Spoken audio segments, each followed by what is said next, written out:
Good afternoon, everybody. I want to provide an update on recent developments in Iraq, including some important steps forward as Iraqis form a new government. Over the past few days, American forces have successfully conducted targeted airstrikes to prevent terrorist forces from advancing on the city of Erbil and to protect American civilians there. Kurdish forces on the ground continue to defend their city, and we've stepped up military advice and assistance to Iraqi and Kurdish forces as they wage the fight against ISIL. At the same time, we've continued our daily humanitarian efforts to provide life-saving assistance to the men, women, and children stranded on Mount Sinjar, and deployed a USAID disaster assistance response team to help.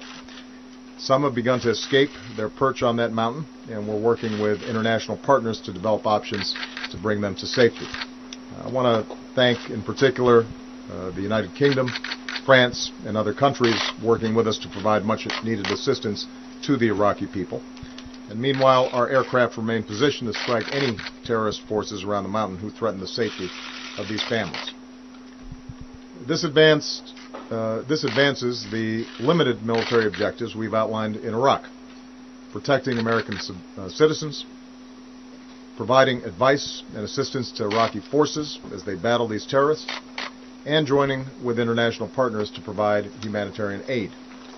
But, as I said when I authorized these operations, there is no American military solution to the larger crisis in Iraq. The only lasting solution is for Iraqis to come together and form an inclusive government, one that represents the legitimate interests of all Iraqis, and one that can unify the country's fight against ISIL. Today, Iraq took a promising step forward in this critical effort.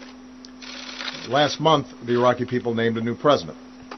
Today, President Massoum named a new Prime Minister designate, Dr. Haider al Abadi. Under the Iraqi Constitution, this is an important step towards forming a new government that can unite Iraq's different communities. Earlier today, Vice President Biden and I called Dr. Abadi to congratulate him and to urge him to form a new cabinet as quickly as possible, one that's inclusive of all Iraqis and one that represents all Iraqis. I pledged our support to him, as well as to President Massoum and Speaker Jabouri, as they work together to form this government. And just as the United States will remain vigilant against the threat posed to our people by ISIL, we stand ready to partner with Iraq in its fight against these terrorist forces.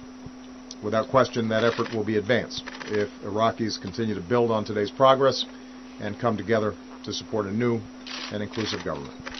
Thanks, everybody. President, message for Maliki.